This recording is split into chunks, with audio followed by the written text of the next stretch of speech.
Thanks for the opportunity to be here today.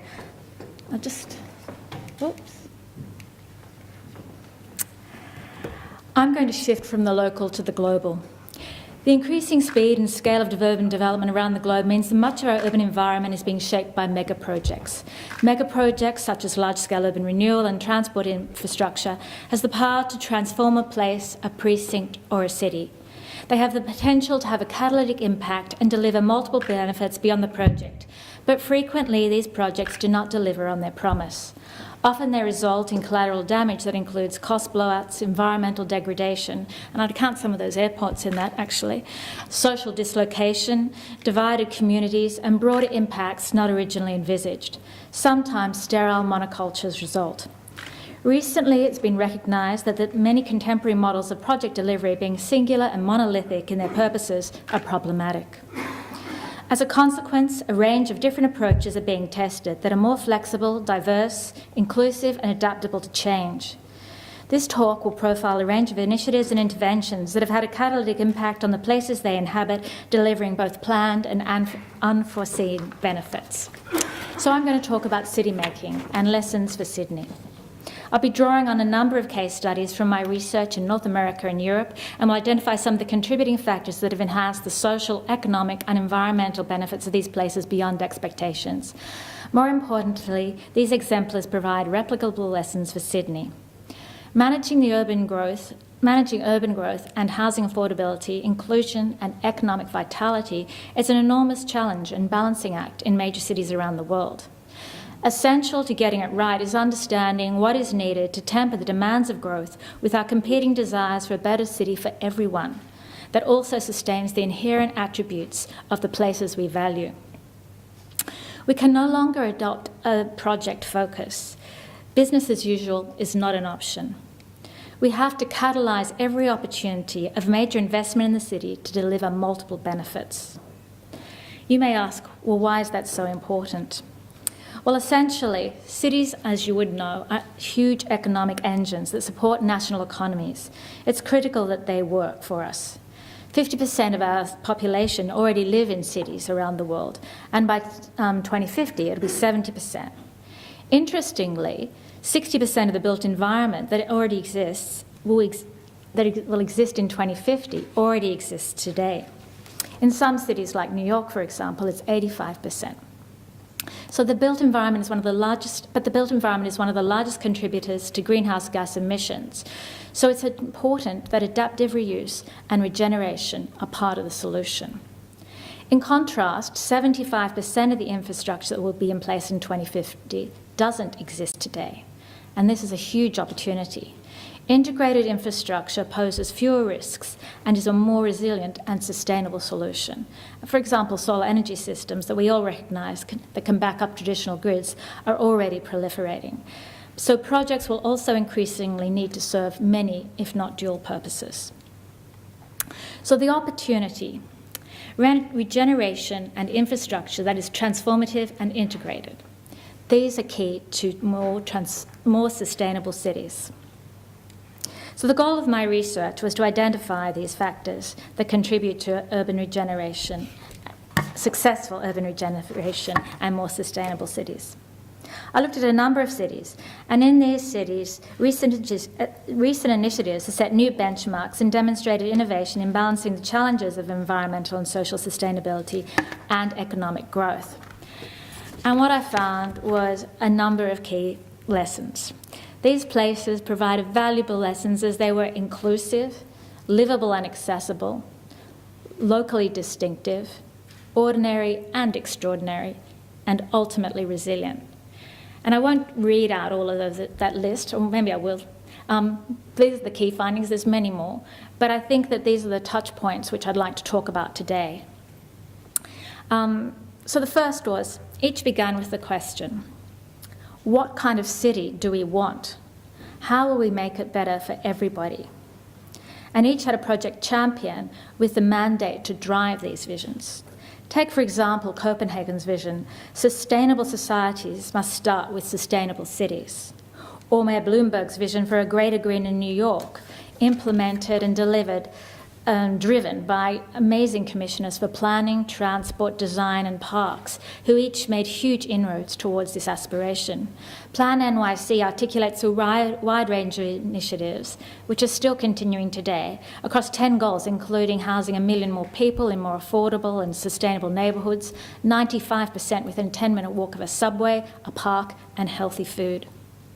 Or Chicago, who set an example way back in 2008 to be the first of any city in the US to have a climate action plan that established a roadmap for the city to 2020. These cities all started with a vision that identified shared values, needs and aspirations. The imperative was to maximise value and benefits, economic, cultural, social and environmental, not just development value. But achieving a vision requires alignment. Strategic alignment of political will, policies, plans, projects and procurement. With community support and private sector engagement, multiple and often unexpected benefits at every scale can be achieved. Take, for example, London. The opportunity to shift growth from central London to the east was recognised by both Red Ken Livingstone and by Conservative Mayor Boris Johnson. They also recognised the importance of a suite of strategies that can be delivered by many players over the long term. London had an agenda for revitalisation of the deprived South East corridor as early as the 1980s that was incrementally being rolled out. This forward planning enabled the city to springboard into the delivery of the 2012 Olympics with many policies and plans in place and a vision of the legacy that this could create. A dry but robust plan like this, as well as more dynamic policies such as the East London Green Grid, a citywide green infrastructure strategy that is multidimensional in approach, enhancing flood resilience, biodiversity, mitigating urban heat island, and enhancing health and well-being through quality public open space, pedestrian and cycle network initiatives. London 2012 encompassed ambitious environmental commitments and targets, but also included a broad social and economic agenda. Learning from previous regeneration programs, London was determined that the Olympic investment would not only focus on the project site, but also create a wave of regeneration in the surrounding communities, providing open space, new town centres, housing, new schools, employment, and new rail and cycle networks. The Olympics provided the impetus to accelerate many initiatives, to push best practice and embed commitments in delivery plans. Government was able to mandate a diverse range of strategies through design, procurement and construction. Requirements including green roofs, 20% renewable energy and at least 30% affordable housing in all new development, which continues today. In addition, unique community infrastructure was provided, including a new 24/7 educational campus to meet wider community needs of the shift working community. Plus, a suite of projects that revitalised many places and precincts around the site and improved connectivity throughout. Collectively, these initiatives delivered many benefits using multiple agencies and multiple avenues for delivery over the short, medium and long term. Projects such as the Lower Lee River Park, a 40-kilometre park stretching from the Thames to Olympic Park, which rejuvenated this formerly inaccessible and polluted industrial waterway. I'm not sure any of you who know the Lower Lee River, but it was pretty disgusting, into a highly valuable and recreational environmental resource. Leading by example. Government, as the builder of urban environments, can promote environmental and social sustainability and design excellence, and this can be at every scale, not just when we have catalytic opportunities. In Chicago, the city's environmental agenda was reinforced in many documents and initiatives, but the city set the example by prototyping the first green roof on City Hall and demonstrating the benefits, and with policy incentives, more than 2 million square metres of green roofs have been installed across the city. Moreover, the city went on to develop the world's largest green roof ever, transforming an urban scar, a surface car park and rail corridor that separated the city from the city's waterfront, into an asset. Millennium Park had an immediate and catalytic effect on the precinct and urban life in downtown Chicago. Through a public-private partnership, this US $470 million project was funded half by private benefactors and half by city bonds. And Millennium Park has become a stimulus for development in the surrounding neighbourhood by creating a highly attractive magnet for activity. generating $1.4 billion in direct visitor spending, another $1.4 billion in residential development over a 10-year period, and another $78 million in tax revenue. The importance of incentives to get buy-in to the sustainability agenda or to the city agenda generally cannot be underestimated. Through rebates, incentives, whether they're carrots and sticks, bonuses, and using, of course, procurement strategies to promote long-term agendas that make our cities more livable. For example, in New York, carrots and sticks were used to deliver the iconic High Line, this renowned elevated park.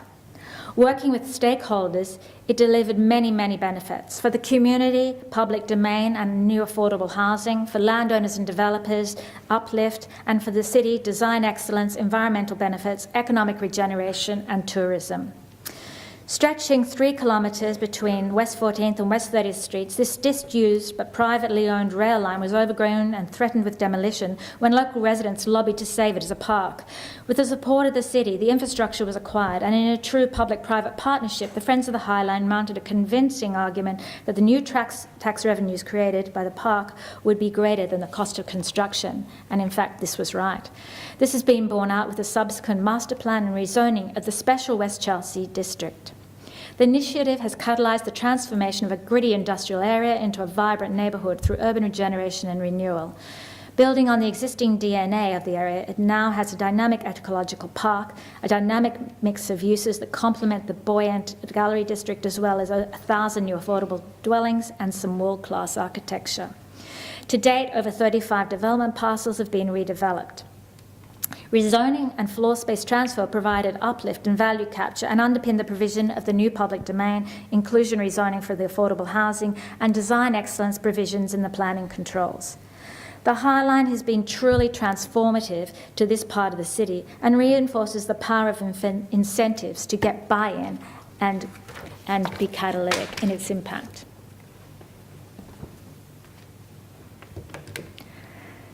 But, of course, strategies can also be delivered iteratively, in small bites. A vision can be implemented and should be implemented most of the time by many players through a range of initiatives, and if there are clearly endorsed plans and policies in place, this is possible.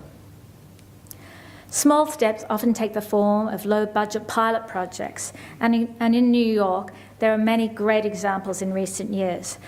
For example, the 40,000 square feet of road area in dense neighbourhoods of downtown, which was reclaimed for public open space, or the redundant wharves in Brooklyn Piers, which have been converted to volleyball courts just by transporting in loads of sand, or the green stripes that have become so iconic in every city to translate cycling into part of the transport network.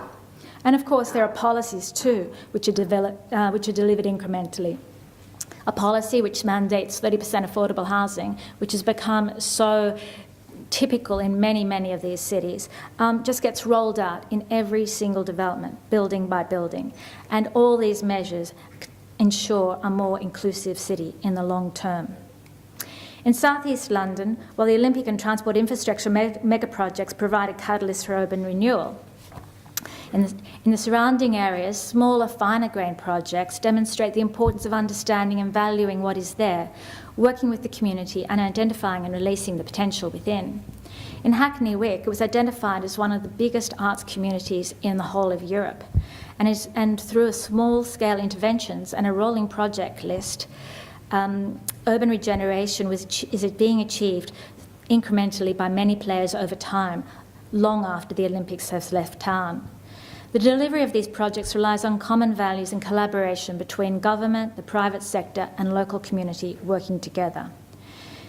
Low-hanging fruit can be delivered in the short term, just urban acupuncture in Hackney Wick that retrofits urban conviviality and creates hotspots in this urban arts precinct. But it also needs to combine with longer horizon strategies that include traditional planning mechanisms, uplift and value capture to deliver permanent infrastructure, including social housing and public amenities. But of course, huge leaps can be achieved by seizing the day. Harnessing the opportunity of major initiatives as a catalyst to deliver exponential transformation is absolutely pivotal. Whether it's an Olympics, a World Expo, or a major infrastructure project, or even, dare I say it, a post-disaster rebuilding opportunity. Think about Christchurch after the earthquake, or New York City after Hurricane Sandy. All these provide opportunities to deliver exponential transformation and achieving huge leaps forward and significant long-term legacies. In contrast to the Sydney Olympics, I have to say, London leveraged the opportunity to regenerate areas around the site, and some of the city's poorest and most deprived neighbourhoods in southeast London were the beneficiaries. In London, it is estimated the Olympic Fringe has the capacity to deliver as many benefits to the surroundings as the Olympic site and Stratford City, another 15,000 homes, 10,000 jobs, and overall up to 70,000 new residents. In Boston, the Central Artery Project is another example where major infrastructure was key to driving revitalisation of the downtown. This project also demonstrates the power of infrastructure to contribute to sustainable regeneration at the broader scale and deliver multiple benefits. This federal highway project was initiated back in the 80s to expand the I-90, the major north-south highway that ran through Boston's downtown. The proposed expansion of the highway that severed the city from the waterfront consolidated community action.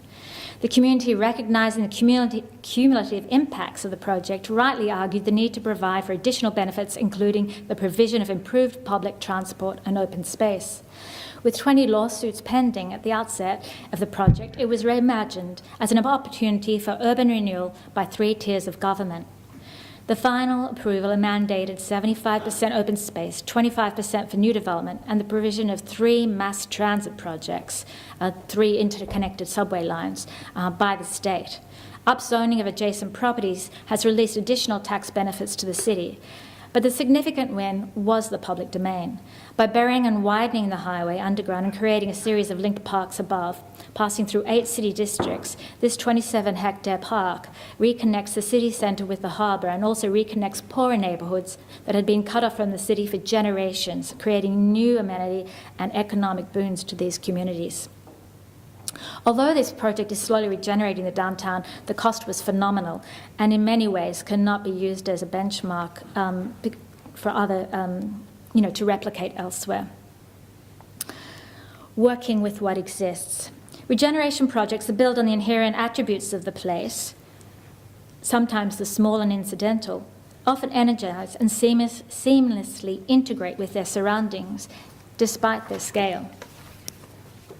In Copenhagen, Carlsberg and Nordhavn, currently in the early stage of development, both take a finer grain approach to urban renewal than earlier large-scale projects like Orestad, which many of you would know. Here the imperative has been to work with what exists and interpret the identity of the area, its buildings and structures to inform the future plan and character of this evolving precinct and the transition from an old industrial site. In Carlsberg, many contemporary activity generators for all ages and demographics, both day and night, have already been introduced to reintegrate this enclave with its context.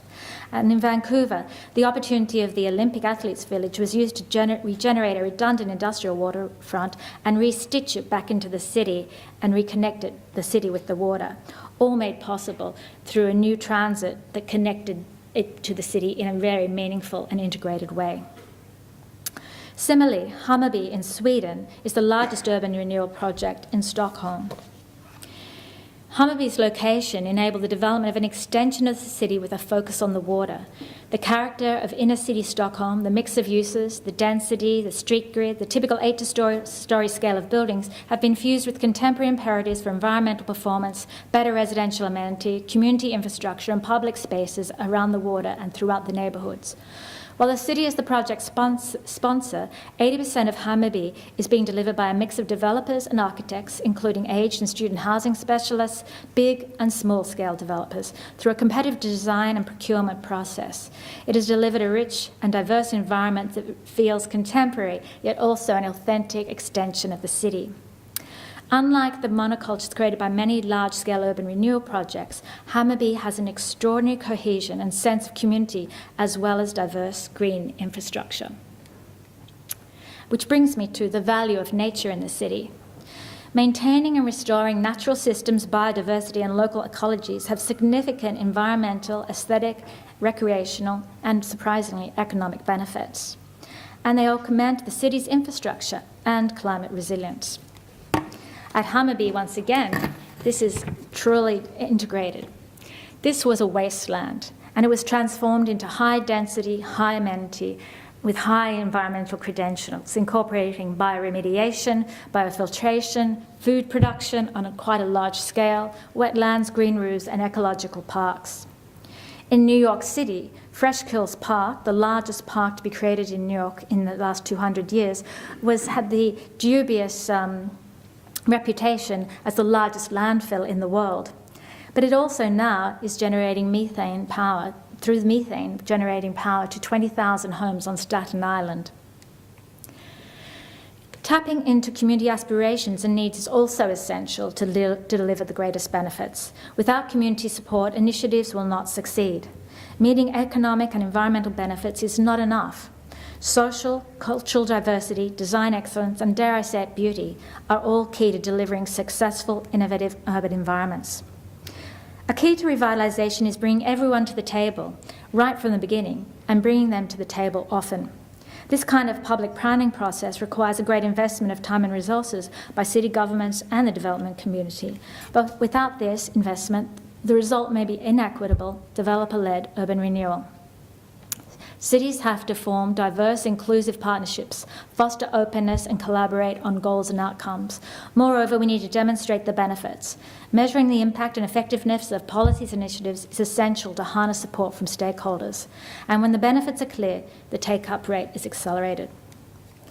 The City of Copenhagen Sustainability Tool includes 14 considerations that include, predictably, land use, transport, energy, water, materials, life cycle, green and blue areas, but also social diversity, city space, city life, identity, business and service functions, the city and the project's economy, and the durability of the project in the long term.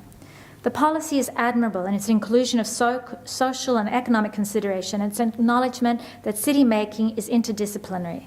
So the stakeholders and decision makers are all involved in an iterative assessment process to achieve an agreed outcome. Breaking down silos of decision making and being people-centred is seen as a key to better urban outcomes. This inclusive and integrated approach has yielded many benefits for the city, making it so much more livable. Oops. A compelling example is the renewal of the sewage and stormwater systems that was used as an opportunity to transform the once polluted industrial harbour into a recreational focus, complete with swimming baths, new waterfront parks, new beaches, as well as quality development, such as this housing that is not only well designed, affordable, but suitable for all phases of life, children, families, and old people alike. But ultimately, there is no silver bullet.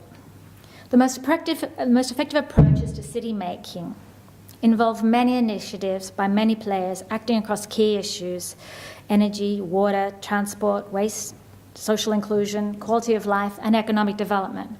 Working towards a common goal has demonstrable and cumulative benefits. Whether public transport, such as cycleways and subways, or trains that include cycleways virtually by accommodating cycle carriages, or water initiatives that include education, conservation, reuse, recycling, and beautification as well. They all require a raft of approaches to effect change, a layering of policies, infrastructure, incentives, education, cultural change, and engagement. The more, the better. There are multiple benefits that flow from all these initiatives, but there's also a cautionary tale I'd like to tell. Such urban interventions can result in unintended and broader impacts not envisaged. Big projects can often silo rather than spread the benefits, such as London Stratford City, where Westfield is the main economic beneficiary as train travellers are channelled from the new station through the mega mall to the detriment of the town centre. More incremental transformation can also be troubling. For example, creative communities, while seeding regeneration, gentrification and dislocation soon follow, as evidence in London's digital hotspot, Shoreditch. Since the 1990s, the original working class population has gradually been displaced by creative digital communities who are now themselves being displaced by multinational IT companies. The challenge for Sydney is to learn from these cities, the good and the bad. Making cities is complex. The lessons here demonstrate that implementation of the long term is key to success. If we adopt many of these lessons, it will provide a robust roadmap for the delivery of our infrastructure and urban planning priorities. However, if Sydney aspires to be one of the most vibrant, livable cities in the world, we also need to ensure that a remit is a sustainable, diverse, equitable and enriching place to live for all Sydney-siders. Thank you.